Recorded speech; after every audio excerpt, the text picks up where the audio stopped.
naman ng trio. Ano kasi? Mercy came running. Ako, baka hindi ko naintindihan yung mensahe. Mensahe ko noon para bang yung isang prisoner nakakulong na dapat siya ibibitahin pero binigyan ng parol. Anong parol, Pastor? Yung pang Christmas. Hindi. Sinabing parol sa kulungan ay binigyan siya ng pinalaya siya. Na po, inahabagan siya at pinatawad siya. Na po, ganun po ang tema. At tayo po bilang mga mananampalataya, tayo po'y pinatawad ng Diyos. No po, tayo po'y sabihin natin na papuntang impyerno, makasalanan, no po, pero dahil sa habang ng Panginoon, dahil sa pag-ibig ng Diyos, no po, tayo pinagkaroon ng daan patungo sa langit. Kaya nga sabi ng Panginoon, hindi basta-basta ang ginawa ng Panginoon. Kaya sabi ng choir, diba? Ano sabi ng choir? So high the price. No po, napakataas ng kabayaran. No po, bakit? Kasi ang Diyos ang nagbayad. No po? Kaya kung titignan natin mga kapatid, ang Diyos ay sabi natin na crucify, ang Diyos ay nagmahal siya, pinatnay niya. Kaya nga sabi ng Panginoon, sabi ng mga tinugtog nila, di ba? Amazing grace. Napakadakilang biyaya ang ating nakamtan. No po? Tayo nagpapasalamat yun, no? Meron tayo natitrain ng mga tumutugtog, meron tayo natitrain, no? Sa kanilang bago pa lang sila, pero nakakatugtog na. Di ba? May lumalabas bang hangin kanina? Kung nag-ano kayo, nag-blood. No? Pero tugad, nakatugtog sila. No po? Could you imagine, tapos nakakatugtog na ngayon, hindi na tayo nagmaminus one sa congregational song natin. No po? Meron na tumutugtog, meron na nagigitara. So to God be the glory. Why? Because that is the amazing grace. When we want to serve the Lord, God will use us. Kaya sabi po ng ating pag-aaral sa oras ito mga kapatid, gusto kong paunawa ni Apostle Paul sa buhay po ng bawat mga mananampalataya that we are crucified with Christ. Sabi po dyan, I am crucified with Christ. Ano ibig sabihin niyan? Na ipako ako kasama ni Kristo. No po, tayo sabi ni Apostle Paul, every Christian must understand that being a Christian, we must be crucified with Christ. Anong ibig sabihin ng mga kapatid? Tayo'y kasamang naipako sa Diyos doon sa krus ng Kalbaryo. Na po na anong ibig sabihin? Sabi niya, no? Nevertheless, I live. Ako'y nabubuhay, sabi niya. Di ba? Pero sabi niya, yet not I. Hindi ako nabubuhay dahil lamang sa aking sarili. But Christ liveth in me. Na ang Diyos ang namumuna sa buhay ko. Diba? Yung bang, di ba kapag nakapako ka, makagalaw mo pa yung kamay mo? Diba? Ang ibig sabihin kasi dyan mga kapatid, bilang mga Kristiyano, nakagapos na tayo kay Kristo. Ang ibig sabihin mga kapatid, maunawaan natin, dapat tayo mabuhay na kasama ng Diyos. Mabuhay doon sa kalooban ng Panginoon. No po, kaya nga sabi dyan, no po, and the life which now I live in the flesh, ngayon, ako'y nabubuhay sa laman. I live by the faith of the Son of God. That we must live by faith. Tayo mabuhay sa pananampalataya. Mabuhay sa paglilingkod. Why? Bakit tayo mabuhay para sa Panginoon? Magkaroon tayo ng pananampalataya sa Diyos. Why? Because Jesus loved us. Sinit? Who loved me and He gave Himself for me. Yung pag titignan mo, bakit ka mabubuhay? Bakit mo dapat kasamahin ng Panginoon sa iyong buhay? Why? Because the Lord loved us. He sacrificed His own self para lang tayo magkaroon ng pardon. Para lang tayo magkaroon ng tinatawag na panibagong buhay. Kaya sabi ng Diyos mga kapatid, pag-aaralan po natin sa oras na ito, what's the title? Last mo nga sis, basahin nga po ninyo. The principles I have been taught to live by preparing me for this. See po, the title of our message, Biblical Principle that God taught us to live by. Na po, mga biblikal prinsipyo na tinuturo ng Panginoon kung paano ba dapat tayo mabuhay. Na po, paano ba dapat tayo mabuhay? Ngayon ikaw ay Kristiyano na. Ngayon ikaw ay mananampalataya na. Sa aming mga bisita, kayo mga juniors, anong dapat ngayon? Bilang kayo nakakapakinig na, bilang kayo sabi natin na nakakaunawa na, anong dapat buhay meron tayo? Anong dapat sabihin natin, klaseng pamumuhay ang dapat natin gawin? Diba? Bakit sinabing biblical principle? Kasi marami ang tao, sarili niyang prinsipyo, sarili niyang pag-unawa, sarili niyang kaisipan. Diba? Ang kanya sinusunod sa kanyang buhay, sinat ang daming mga prinsipyo ng tao na kung titignan natin, taliwas sa salita ng Panginoon. Kaya sabi ng Diyos, tignan natin ano ba yung mga bibliyang prinsipyo na kailangan natin maunawaan. Number 1, what's number 1? Number 1 is, basahin nga ninyo. I am just a steward. Yung karir mo ay hindi sa iyo kung hindi sa Diyos. Anong ibig sabihin? Yung karera ng iyong buhay, yung bang ang iyong purpose o yung tinatawag na pamumuhay mo ay hindi talaga sa iyo kung hindi dapat maunawaan mo sa Diyos na. Kung ano man ang iinat na ng iyong buhay, ipagkatiwala mo sa Panginoon. Why? Because we are just a steward. Tayo lamang po ay mga katiwala. Di ba? Kaya kung ano man ang maging kainat na ng buhay ko, maunawaan ko, ako lang ay katiwala ng Diyos. Pinopromote man ako ng Diyos? Di ba? Hindi ko kukunin yung glory. Di ba? Bakit? Kasi pinagkatiwalaan lang ako ng Diyos. Di ba? Kasi a lot of people nowadays, no po, kinukuha nila yung gloria. Kinukuha nila yung tinatawag na papuri. No? Tinawagan siyang magaling, tinawagan siyang, di ba? Maganda, guwapo, tinatawag siyang maabilidad, but yet, kinukuha niya yung glory. Ano po? Tapos naging successful siya sa kanyang piniling larangan. Di ba? But, sometimes, yung karir mo sa iyong buhay, ito ang lumalayo sa iyo para maglingkod sa Diyos. Di ba? Yung bang kagustuhan ninyo, yung karir, tinatawag kasing karir, yung kagustuhan mo maging eh. Di ba? Kamukha yan, nag-graduate. Di ba? Meron doon, ano yung pangarap mo eh. Di ba? O, di ba? I want to be a lawyer. I want to be a, di ba? An engineer. I want to be an architect. I want to be a teacher. I want to be a nurse, a doctor. Yun ang karir eh. Di ba? Yung iba naman, no po, ang pangarap ko, magkaroon ng asawa. Di ba? Di ba? Magkaroon ng anak. Iba-iba kasi mga karir eh. Di ba? Ano yung karir mo? Maging masaya ako sa buhay. Di ba? Pero dapat mga kapatid, ilagay natin sa buhay, sa ating puso't kaisipan, hindi lang yung karir natin ay para sa atin. Dapat ang karir natin, makita natin, yung dumidiretso siya o ang daan patungo sa Diyos. Di ba? Aanuin mo ang posisyon. Aanuin mo ang mataas na level ng iyong pag-aaral kung ikaw naman ay malayo sa Diyos. Di ba? Aanuin mo ang sabihin natin mataas na posisyon sa kumpanya. Nain mo nga yung tinutumbok mong karir na maging supervisor, manager. Di ba? Yung ma-acquire mo yung posisyon na gusto mo, kung ikaw naman ay lalayo sa Diyos. Di ba? Anong kwenta nun mga kapatid? Kaya nga dapat, sa ating mga buhay, ano man ang mangyari sa atin, huwag na huwag kang lalayo sa Diyos. Pwede po ba yun? Lumayo ka na sa lahat, huwag lang sa Diyos. Tama po ba? Di ba? Sabi mo nga sa katabi mo, uy, huwag kang lalayo sa Diyos ha. Let us be reminded, huwag tayong lumayo sa Diyos. Di ba? Kasi di naman ang Diyos ang lumalayo eh, tayo ang lumalayo.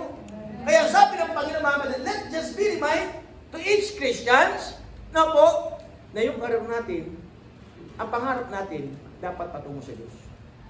Tayo patuloy na maging malapit sa Diyos. Kunwari na nagkaroon ka ng crush. Di ba ha? Nagkaroon ka ng tinatawag na love life. Di ba?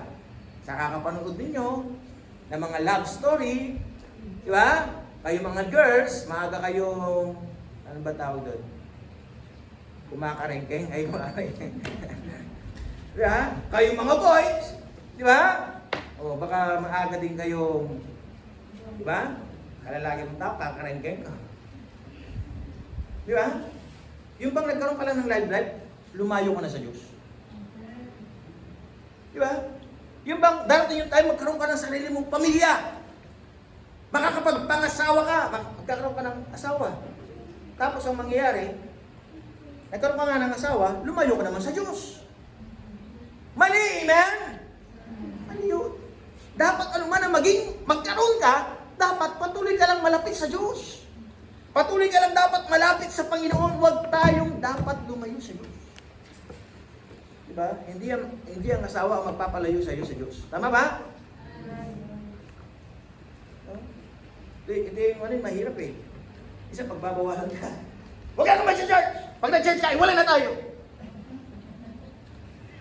Yeah? Di ba nakwentong na sa inyo yung isang member ni Pastor Joey Sauco? Ang pangalan nun, Ma'am Lau. No? Nakaunawa siya, salita ng Diyos. Eh ngayon, lagi siya nag-church. Eh dito, mayaman. Yung asawa niya. Oh, pag nagsimba ka, pag nag-church ka pa dyan sa simbahan na yan, maghiwalay tayo. Anong pinili ng babae? Nag-church pa rin siya. Pinanggalan ng mana, mga kapatid. Pinanggalan ng mana, mayaman eh. Pero hindi niya kasi na-input sa kanyang buhay na dapat ang Diyos ang maging pinaka-importante. Na hindi ang pera. Tama? Na dapat huwag tayong, para bang yung verse, diba? Who can separate us from the love of Christ? Sino makapaghiwalay sa atin sa pag-ibig natin sa Panginoon? Diba? Na dapat dun nga, sabi niya, diba? Even kamatayan, dapat hindi yun. Kung hindi, dapat patuloy tayong maging malapit sa Diyos. Anong pinili ng taong ito, mga kapatid? This is a great testimony ng kanyang buhay. Pinili niya yung church niya. Na siya pa rin ay maglingkod sa Panginoon. Na siya pa rin ay patuloy na magpuri sa Diyos. Na bagamat ang kanyang asawa, di niya maunawaan. Lagi niya sinasabi sa kanya, ito ang salita ng Panginoon. Pero dahil nga baluktot ang prinsipyo niya, baluktot ang kanyang pangunawa, di niya maunawaan. Kaya dumating po sa punto, tuloy sila. Nawalan ng mana. Ano po? Oh. Ano po yung nangyari, mga kapatid? Pinabayaan ba siya ng Diyos? Isa pinabayaan ng Panginoon. Namatay yung uncle niya. Wala siyang tagapagmana. Wala siyang anak.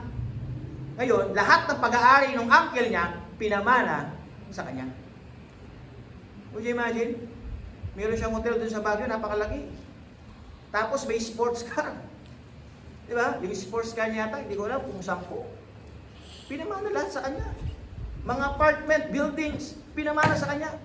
Could you imagine, mga kapatid, dahil pinaglaban ng Panginoon sa kanyang buhay, bagamat may umadlang, anong ginawa ng Panginoon, mga kapatid? Hindi siya pinabayaan ng Diyos. Bakit? Kasi nga, yun ang pangako ng Diyos eh. I will never leave thee nor forsake thee. Di ba? Ay anong ginawa? Nung siya'y binigyan, di ba? Pinangakuan siya eh. Pinamanahan siya, mga kapatid, yung isang apartment, binigay niya doon sa pastor niya. Kasi yung apartment niya, 10. Kada 10, di ba, ang Diyos, meron siyang isa. Di ba? Binigay yung isang apartment doon sa pastor niya. Doon sa senior pastor nila. Hindi kay Pastor Joey Sauco kasi hindi talaga siya yung nag-start ng gawain. Di ba? So binigay. Lahat. Hanggang ngayon, nagpapatuloy siya. Hanggang ngayon, may binibigay sa gawain. Why? Kasi nga, anuman ang tagumpay, anuman ang magkaroon siya, mas lalo siya lumalapit sa Diyos. Hindi na magiging dahilan para siya ay lalayo sa Diyos. Ang tanong kaya sa ating buhay, sa inyo,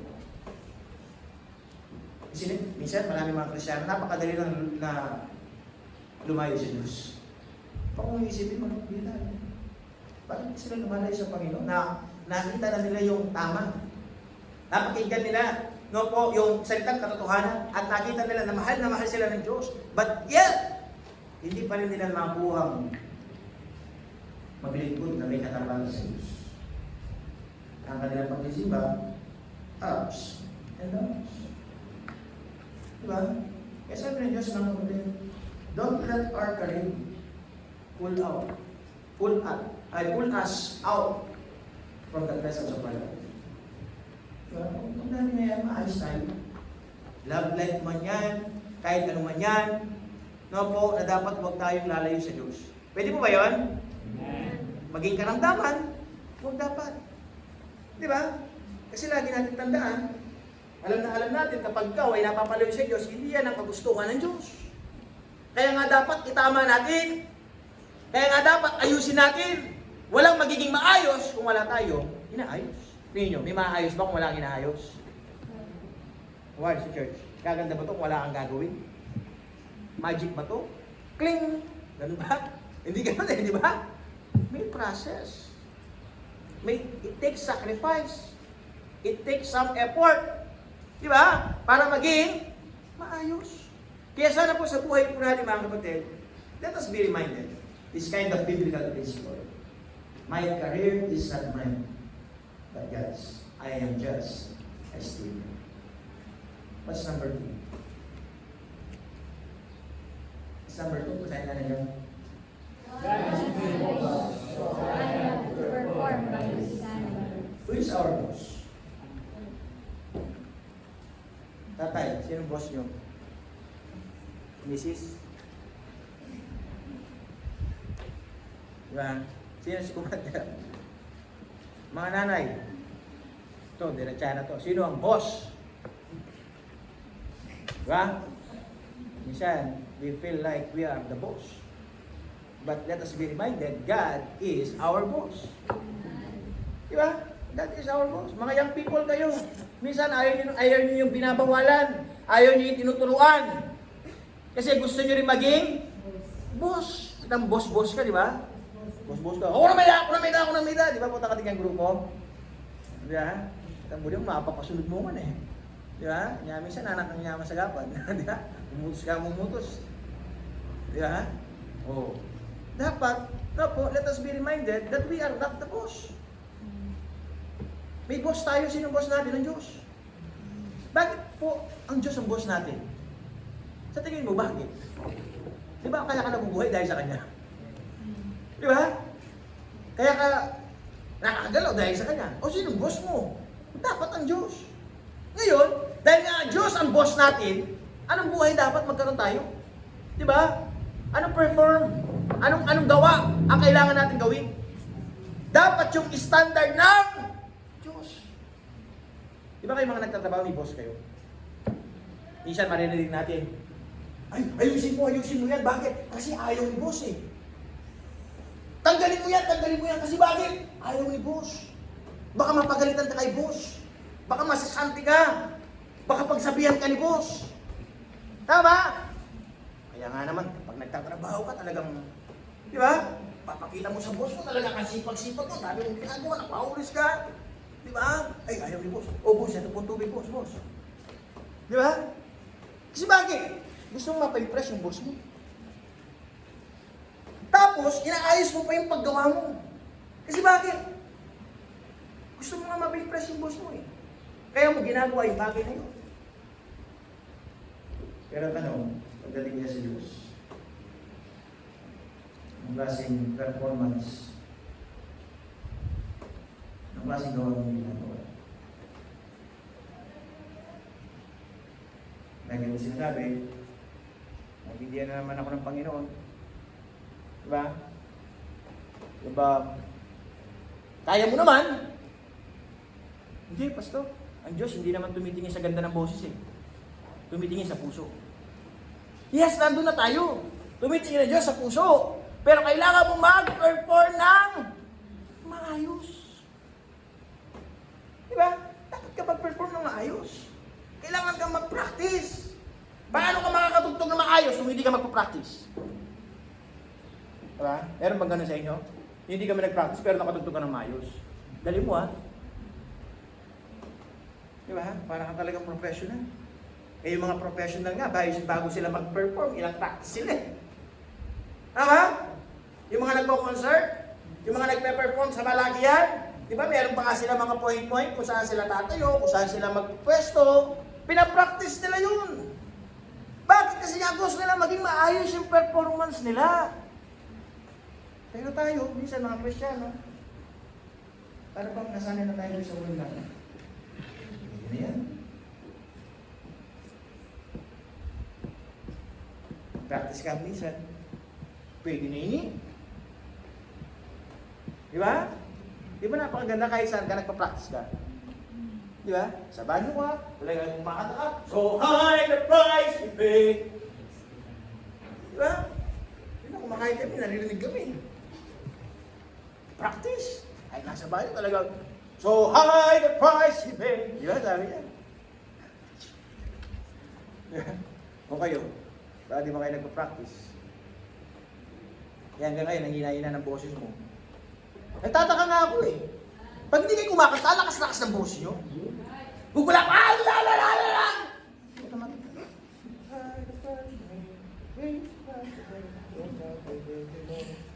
Wala mong Korea kayo. Di ba? Wala mong kabudya-bubulat yung asubog mo. Alalawal boses. Bakit? Bakit ganun? Kasi nga, kulang sa practice. Tama? Hindi tama yung performance. Bakit? Kasi nga kulang. Kulang ang effort. Sa tingin nyo, kapag may effort, mahina ba yung boses? Ha? Dito, di ba napapasin yung mga kumakanta? Alam na alam mo talaga yung kumakanta eh. Di ba? Sa mga boys na lang, alam na alam mo. Yung nag-e-effort talaga. Talaga naman, ay! So high the price! Yung iba naman, ang taas-taas na ng kanta, relax na relax lang.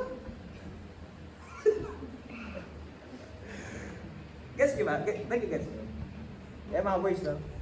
Effort kayo. Kasi may mesa nila na gana, pwede na ito. Yun yung manigayi, brother, yan ang magdala. Uy, ka na ang gawang mo, magdalo. Di ba? Practice na. Yung performance mo dapat consistent na ng Diyos. Do you believe that God deserves the best? So we Christian must do the best. Isn't it? Gawin natin best natin. Sa pagtugtog, do your best. For God, not to impress people. Diba? Why? Because God is our boss. Your pastor is not your boss. Maliwanag ko ba? Your pastor is not your boss. The pastor is the one who leads the church. But pastor is not the boss. Naintindihan niyo ba? Ang Diyos ang boss natin. Pero binigyan tayo ng pastor para manguna. Naintindihan ko ba?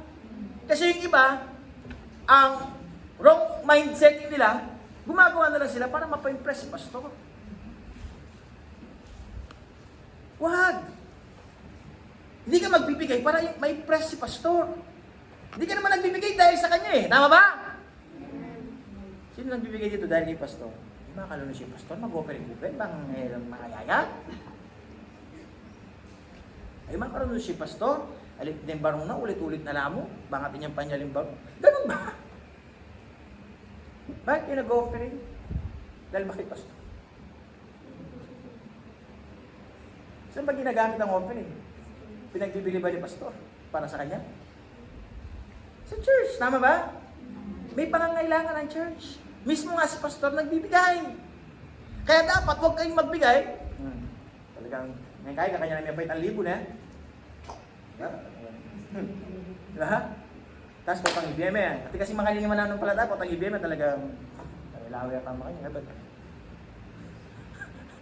Diba? Kaya ang ginagawa natin, ine-envelope natin eh. Para walang makakita. Diba? Diba? Sa church, ganon. Bigay talagang ipapapot yung barigada. Diba? Yung nakagisa natin church, diba ganon? Palakihan. Diba? Yung paanuhan. Bakit? Nila ginagawa yun? Just to impress people. Pero dapat sa church dito, hindi ganun. Why? Because God is our boss. Dapat magbigay ka doon sa standard ng Diyos. Kaya may binigay na standard eh. Tithes, offering, first fruit, commitment, mission giving. May binigay na standard, may panuntunan. Hindi lang basta gusto mo. Hindi lang basta kung anong nakapa mo. Yun ang ibibigay mo. Hindi ganun, may standard na tinatawag. Nasabi ng Panginoon, kung ano binigay ko sa'yo, ibalik mo naman kung ano yung parte ko. Di ba? Kung ano na-receive mo, ibigay mo kung ano yung parte ng Diyos. Pero maraming mananampalataya, mahirap pa rin ibigay kung ano ang parte ng Diyos. Di ba? Hindi pa rin nakukuha. Hindi pa rin naibibigay kung ano ang para sa Panginoon. Kaya yung level ng kanilang giving is not in the standard. It's not in the biblical standard. Kaya lagi sinasabi sa inyo, hindi mo man ibigay sa Panginoon, kukunin lang Diyos siya sa ibang paraan. Ang tanong, saan mo gusto ibigay? Sa ospital? Sa magnanakaw? Mahuhulog? Mawawala? Sa drugstore? Why not mag-invest tayo sa Diyos? Amen? Pili mo na sa Diyos. Ako nga mga kapatid, kapag meron akong dinidesire sa buhay ko, meron akong pinag-pray, ang una kong gagawin, mag-i-invest muna ako sa Diyos eh. Lord, gusto ko ng ganito, kaya ano gagawin ko? Mag-offering ako. Ito, tatawag kasi doon, seed of faith. Di ba? Para may umusbong, kailangan ka may tatanim. Tama ba? Ganun yun eh. Na po? Kasi mas maganda na, naibigay mo na lang sa Diyos kaysa iba pang magkikinabang. Di ba? Yung testimony nga ng ibang pastor, imbes na mauopera siya, ma-ICU siya na matagal, nag-iusap sa Panginoon, Panginoon, pwede ba? Ibigay ko na lang sa church. Imbes na ibigay ko pa sa ospital. Pinakinggan ng Diyos. Gumaling siya. Di ba? O, nung magaling na siya, ibinigay niya sa church. Nagamit pa sa church. Napakinabangan pa. Tama ba? Dapat ganun ang kaisipan natin. Yung bang ano tayo sa Panginoon, Lord? Bigyan mo lang ako ng ganito, magagamit ako. Kaya nga sabi dito, number 3. Doon tayo sa number 3. Kasi yung number 3, Sabi nga ninyo? It is a ministry I should use to partner with my pastor in providing for the needs of the ecclesia. It is a ministry.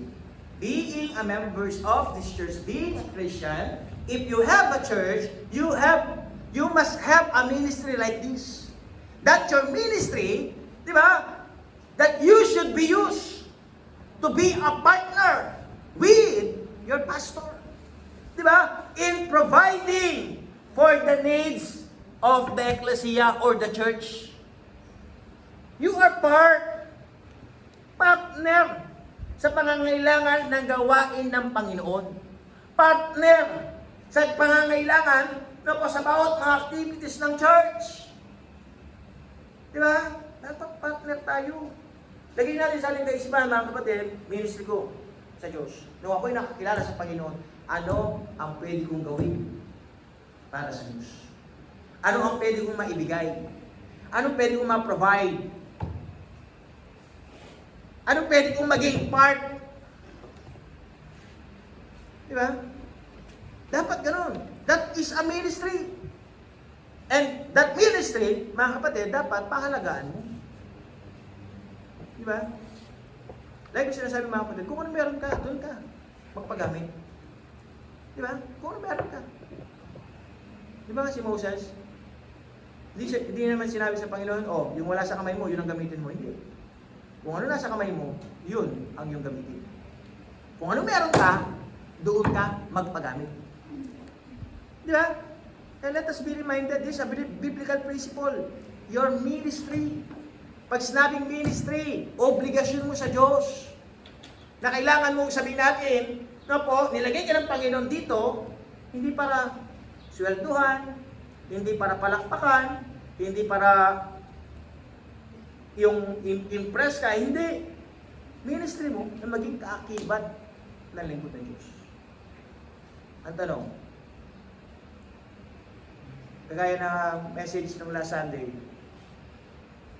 nararamdaman ba talaga ni Pastor na parte ka ng church? Gusto ba ako maging ka-partner? Amen. O, bala ka dyan, Pastor, bala ka dyan. Ginusto mo yan, bala ka dyan. Di ba? Dapat hindi, man. Let's be reminded. Nilagay tayo ng Diyos dito for a purpose. May layunin ng Diyos. Diba? May layunin ng Panginoon. Pastor, hindi, marami na akong problema eh. Don't you know, being a Christian, just, pag-flash mo nga yung tree. When you walk with God, the impossible become possible. Di ba? Kapag ikaw ay lumalakad na kasama ng Diyos, ang imposible magiging posible. Di ba? Why? Kasi nga gusto mo eh. Gusto mo magpagamit sa Diyos. Gusto mong kasamahin ng Panginoon. Ngayon, dahil nga meron kang paglalakad na may pananampalataya, imposible, pero magiging posible. Bakit? Kasi nga, yun ang pinangako ng Diyos. Pangako ng Panginoon, Pastor, ang dami kong pagsubok, ang dami kong problema. Diba? Para bang yung rocking chair? Diba? Worry is like a rocking chair. It will give you something to do, but it won't get you anywhere. Isn't it a lot of people, they worry dahil sa mga nararamdaman nila, dahil sa mga tinatawag na kabigatan na kanilang dinadala. Yung bang nababagabag sila pag sinabing worry, yung nag-aalala ka, nababagabag ka. Yung bang parang gusto mo na sumuko. Diba? O sabi dyan, yung worry daw para lang rocking chair. Yung rocking chair, ganyan-ganyan ka lang, di ba? Ganyan-ganyan ka lang. Hindi ka naman nakakamove. Para ka lang mayroong gawin. Minsan nga nakakahilo eh. Diba? Tama? Pero, wala. Kung mag-worry tayo, gagaling ka ba? Kung mag-worry ka, magiging maayos ba? Kung mababalisa ka, magiging okay ba? Hindi. Di ba? Kaya sabi nga dyan mga kapatid, ang buhay mo, ipagkatiwala mo sa Diyos. May ministry binigay ang Diyos sa'yo. Maging parte ng church, maging kapartner mo si pastor sa bawat mga gawain, sa bawat mga proyekto. Di ba? Na dapat mga kapatid, ano man ang iyong kalagayan sa buhay, Lord, tulungan po ninyo ako. Kasi nga sabi ng Diyos, tumingin ka lang sa paligid mo eh. Diba? Yung ibon, hindi naman nagtatrabaho, kumakain. Diba? Nakakasurvive. Pero yung hinuli ni Ethan, hindi nakasurvive. Diba? Tapos nag-suicide yung isa pala. Nag-suicide yung God, nag-suicide. Nag-suicide yung isa, no? Yung ibon. Oh. Pero gusto nga pala siya dumamatid, should not be worried. Sabi nga, ang third picture, diba? Yung God did not remove the Red Sea, He parted it. Diba, nung yung Israelites, wala na silang madadaanan, yung corner na sila. Kasi nga yung kalaban nandun eh, naabol sila eh. Diba? Eh ngayon, mga kapatid, wala na silang ibang pupuntaan. Kundi dapat sumuong sila doon sa tinatawag na dagat, yung tinatawag na Red Sea. Kaya kaso, wala naman silang bangka. Mamamatay na sila, andyan yung kalaban! Tinagal ba ng Diyos yung Red Sea? Hindi. Ano ginawa ng Diyos? Hinawi ng Diyos. Ano nangyari? Nakadaan sila. Tama? Nakayanan nila. Nalampasan nila yung pagsubok. Para bang sa buhay po natin, bilang isang mananampalataya, hindi naman naalisin yung problema eh. Tama?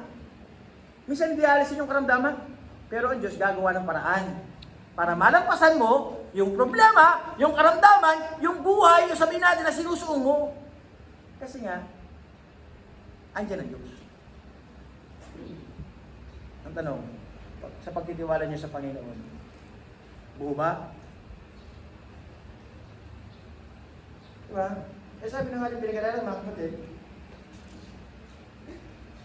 nga po, God will do something. God will make a way. God will give us light. Diba? So this is the biblical principle that we must live. That God taught us, being a Christian, na kailangan itong buhay na maging. Ano pa dapat? The last thing. Hindi pa ba kayo? What's the fourth? Saan nga ninyo? God will provide, protect, promote, and prosper. Let this word be in your mind that God will provide. God will protect us. God will promote us. And God can do something to prosper us. Yeah. Let us be motivated by God's word that God will provide. Nasa isipan mo ba yung word na God will provide? Instead, sometimes parang wala. Di ba sometimes parang kulang? Di ba sometimes parang hindi aabot? But, God will provide. Di ba? God will provide. Isa kasi, ang laki lang yun ang hinahanap mo eh. Hindi nyo ba alam ang Diyos? Nagbibigay siya ayon sa pangangailangan. Tama ba? Ay, sa pangangailangan mo. Kaya nga, gusto kasing ma-experience ng Panginoon na ma-recognize mo, pinanggaling ng Diyos, no? Ang Diyos sakto. Hindi lang yung Coke ang sakto. Ang Diyos, saktong-sakto. Di ba? Yung bang, malapit na pero ang Diyos, makikita mo eh. Kung magiging malawak ka lang eh. Mapupura mo sa iyong buhay. Pagkilos ng Diyos. Kaya kung nalagpasan ng pagsubok na ito, dahil sa Pilipinas. Diyos kasi sakto.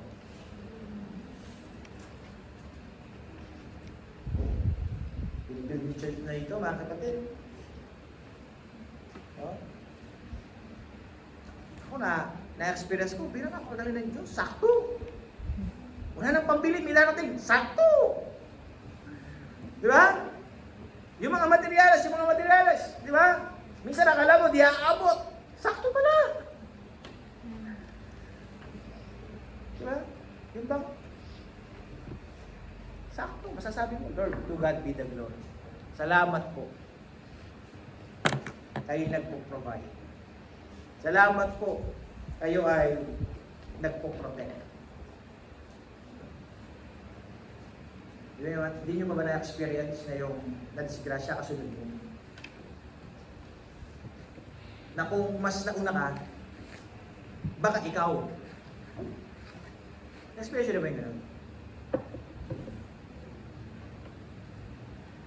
Ibang, pag sinabayan mo sa daan kasi, no? Pag sinabayan mo, nakipag-aruputan ka sa daan,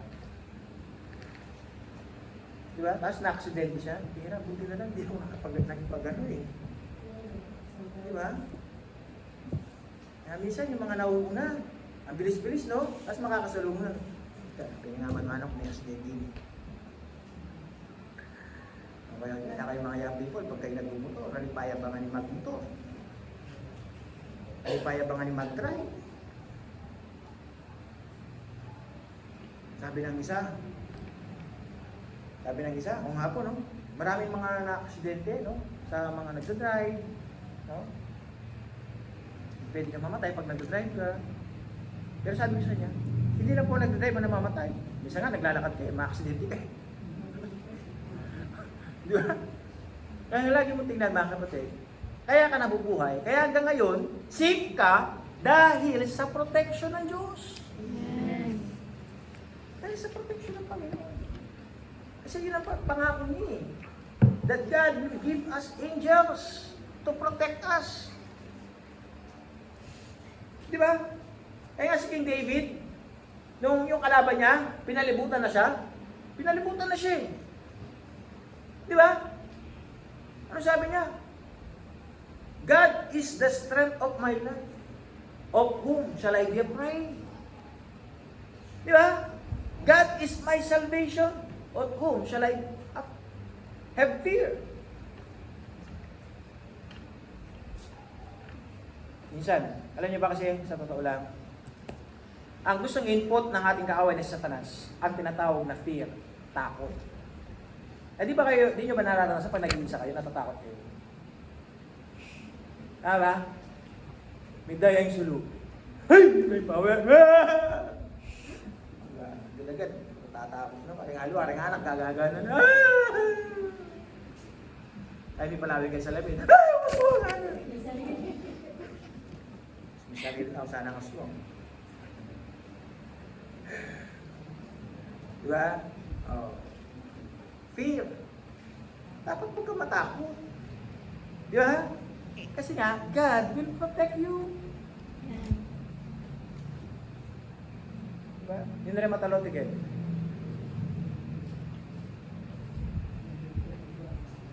May nalbelang horror, may nalbelang horror. Kasi tao makaninig. Manalbela pang horror, kaya may nalbe, mga takutanon. Mula ko ha. Diba? Lilibay mamanagat ang kay.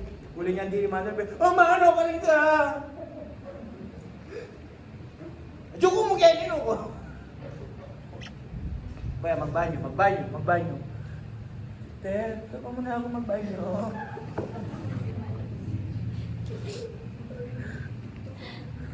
Diba? Minta na banyo.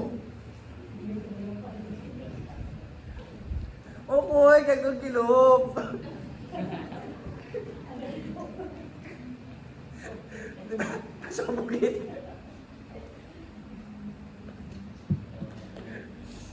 O ano naman, chigat ang kilwal. Yung kilwal. Kiligin ako ng kilwal. O, techo ka pa, Ken.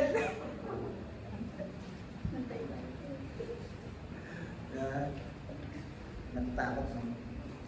Kasi nga yun ang gusto na nagkakaway tayo natatakot. Tayo mawawalan ba ng palataya, tayo mawalan ng tao ng confidence na kaya tayo protection ng Diyos. But let us be reminded, God can protect us. God will protect us. Diba? Kaya sabi ng Diyos, matakot. Nanay Nina, bukas, mamagala na siya. Tama ba, Nay? Bukas na. Tuloy na. Tuloy na, Nay. Andiyan na yung kapagdan mo eh. Huwag po kayo matawag. God can protect. Dapat mabuhay tayo yung mga mahal sa buhay. Diba? Kaya ang sikreto, pag ganyan, huwag ka na manood. Makasay kasi kung pa nalbe mo, kumakanan niya ma-opera. Di ba? Istanan niya muna balo, matutod ka mo. Di ba? Yung mga na-opera, natutulog lang. Di mo na alam eh. Pero gawa ko, bayong-bayong ka may opera, penalbe mo pa, mga natong opera, natong aparatos do, natong pengay do, lagari. Sabi na lang doktor, ay nakay kumanalbe. Yun na niyang kapayatan eh, kaya yung maisipan. Di kami na pumunta. Eh nga ang panalangin natin, di ba? Yung doktor, bigyan ng Panginoon ng Diyos. Kasi siya mag-iway. Di ba? Siya mag-ooperate. Pero, hinihingin pa rin natin yung biyaya ng Panginoon. Yeah, yung biyaya pa rin, doon pa rin tayo nagtitiwala. Kaya sabi ng Diyos, mga kapatid, kumata ako. God can promote you. God will promote us. God can prosper us. Diba? Ang Diyos, pwede tayong iangat ang buhay natin. Pwede tayong i-promote ng Diyos. Kaya sabi ng Diyos, mga kapatid, these are the biblical principles that God taught us to live by. Na dapat, anuman ang ma-achieve mo sa iyong buhay, ilagay mo ito sa puso kasi mo. Alam niyo ba, yung nagkaroon ng ganito, yung gumawa nito na talaga ng mga pananalita, ito yung chairman ng SGB Group. Yung sinasabi ko sa iyo, yung kanyang first fruit. Yung first fruit niya, yun kasi sinasabi ko, 8 million ba o 13 million. Na tinanong siya ng kanyang kasama na nagtatrabaho. Kasi may knowledge siya sa church eh. Ikaw, sabi niya, bibigyan mo ba yung tithes mo? Tinanong siya eh. Eh syempre yung tithes siya, malaki kasi bakit? Malaki sahod eh. Tama? Tapos sinabihan siya, oo, binibigay ko yung tithes ko. Ha? Binibigay mo lahat? Bigla pa eh. Hindi na pwede na pambili ng mga appliances yun, pwede na pambili ng mga... Hindi nila maunawaan eh. Tama? Hindi nila maunawaan bakit? Kasi yung prinsipyo nila, hindi maka-Biblia. Para sa kanila, kawalan. Pero dahil sa kanya, mananampalataya siya, hindi kawalan na nagbibigay. Di ba? Kasi nga, yung karir niya, yung trabaho niya, hindi talaga sa kanya, sa Diyos. Katiwala lang siya. Sinong boss niya? Ang Diyos. Ano siya? Bakit siya niligtas ng Panginoon? Bakit siya naging Kristiyano? Kasi ministry niya na makatulong ng pastor. Makatulong sa gawain ng Diyos.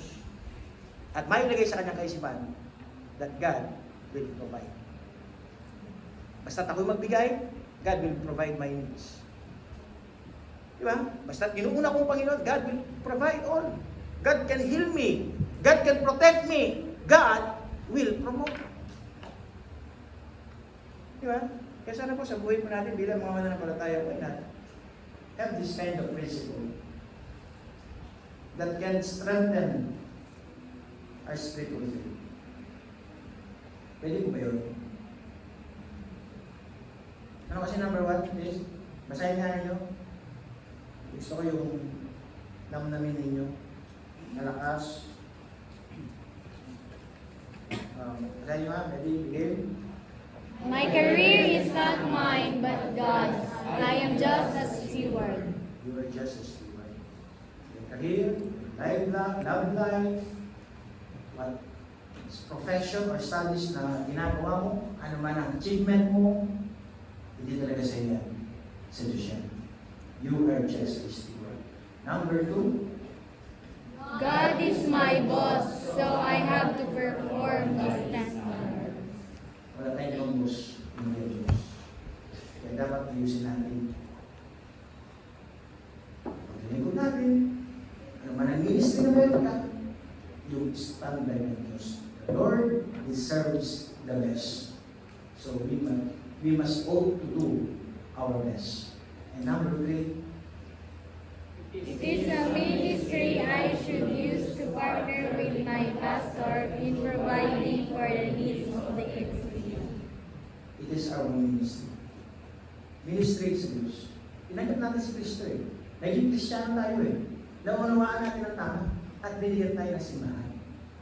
Ministry natin, maging kapartner natin. Una ang Diyos, pangalawa ang church. May pastor ka, na kailangan kapartner mo rin sa bawat mga gawain ng Panginoon. And the last thing is, God will provide, protect, promote, and prosper. God will provide. God will protect. God will prosper and promote us. So sana mo sa buhay natin, patuloy lang tayo sa buhay. Kaya lahat na ngayon, let's also ng this and God will